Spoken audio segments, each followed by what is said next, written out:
ఈ ఆస్తమా లాంటిది family history ఉంటే రావటం వేరు, అండ్ వాళ్ళ ఇంట్లో ఆల్రెడీ అది అటాక్ అయ్యి ఆ తర్వాత పిల్లలకు వచ్చే అవకాశం ఉంటుందంట.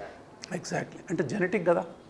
ఓకే, ఇప్పుడు మదర్కి ఆస్మా ఉందండి, పిల్లలకు వచ్చే అవకాశం ఉంటుందిగా. ఓకే, జెనెటిక్గా వస్తుంది అన్నారు, బట్ అంటువ్యాధి అవునా కాదా? అయితే ఇప్పుడు చాలామంది ఏమనుకుంటారంటే అంటువ్యాధి కాదు అది. ఓకే, ఇప్పుడు ఇద్దరు పిల్లలు ఉన్నారనుకుందాం, ఒక పిల్లల తల్లిదండ్రులకేమో అలర్జీ ఆస్మా ఉంది, ఇంకో పిల్లల తల్లిదండ్రులకు అలర్జీ ఆస్మా ఏం లేదు. ఓకే, ఈ ఇద్దరు పిల్లలు కలిసి ఆడుకుంటున్నారు. సపోజ్ ఈ పిల్లోడికి అలర్జీ ఆస్మా ఉంది చిన్నప్పటి నుంచి, ఒరే నీకు కూడా అంటుకుంటుందిరా అని చెప్పి, అది తప్పు.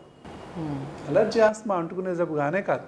ఓకే, అయితే వీడికి ఆల్రెడీ వైరస్ ఇన్ఫెక్షన్ ఉంటుందిగా, ఈ వైరస్ వీడికి అంటుకోవచ్చు కదా.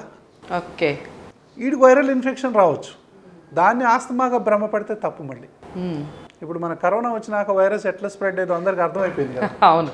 సో కామనెస్ట్గా వైరల్ చిన్నపిల్లల్లో స్కూల్కి పోయేటప్పుడు బాగానే ఉంటారు, స్కూల్ నుంచి వచ్చేటప్పటికల్లా ఏదో జ్వరంతో వస్తారు. ఎగ్జాక్ట్లీ, చిన్నపిల్లల్లో ముఖ్యంగా ఎల్కేజీ, నర్సరీ, యూకేజీ పిల్లల్లో స్కూల్కి పోయేటప్పుడు అంతా బాగానే ఉంటారు, వచ్చేసరికి ఫీవరిష్గా ఉంటుంది. ఇవన్నీ వైరల్ ఇన్ఫెక్షన్సే. ఓకే, ఇవన్నీ కూడా జనరల్గా వైరల్ ఇన్ఫెక్షన్సే. సో వాటిని మనం మైల్డ్గా ఉందా, మోడరేట్గా ఉందా, సివియర్గా ఉందా అనే దాన్ని బట్టి అది మామూలు వైరల్ ఇన్ఫెక్షనా, ఆల్రెడీ అలర్జీ ఆస్తమా ఉన్న వాళ్ళకు వైరల్ ఇన్ఫెక్షన్ పోయి ట్రిగ్గర్ చేసి ఆస్తమా అటాక్ దారి తీసిందా, ఇవి తెలుసుకొని కనుక మనం కరెక్ట్గా వైద్యం చేసినట్లయితే ఏ కారణంతో అది ఉన్నా కూడా మనం కరెక్ట్గా, ఇప్పుడు ఆస్మాలా అని వైద్యం చేయాలి కదా, ఒట్టిన యాంటీబయాటిక్స్ ఇస్తే రెస్పాన్స్ రాదు కదా. ఇప్పుడు నిమోనియా ఉంది, దానికి యాంటీబయాటిక్స్ ఇవ్వాలి, దానికి ఆస్మా వైద్యం చేస్తే ఎట్లా. కాబట్టి డయాగ్నోసిస్ అనేది చిన్నపిల్లల్లో చాలా చాలా ఇంపార్టెంట్. డయాగ్నోసిస్ చేసిన తర్వాత అలర్జీ ఉన్నా, ఆస్మా ఉన్నా, ఏమన్నా స్పెషల్ టెస్ట్లు ఏమన్నా ఉంటాయా సార్? అంతే కదా, నిమోనియా ఉన్నా వీటన్నిటికి కూడా టెస్ట్లు ఉన్నాయి. ఇప్పుడు వీటన్నిటికి కూడా టెస్ట్లు ఉన్నాయి.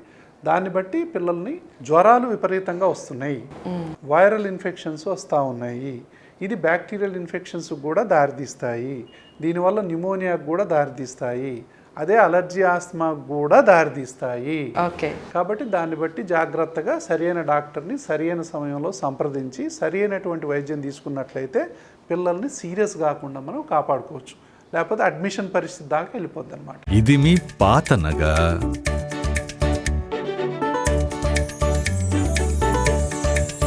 ఇదిగో మీ కొత్త నగ.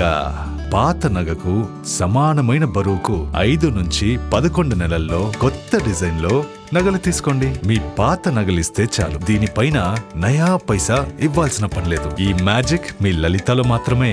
లలిత అడ్వాన్స్ ప్లాన్.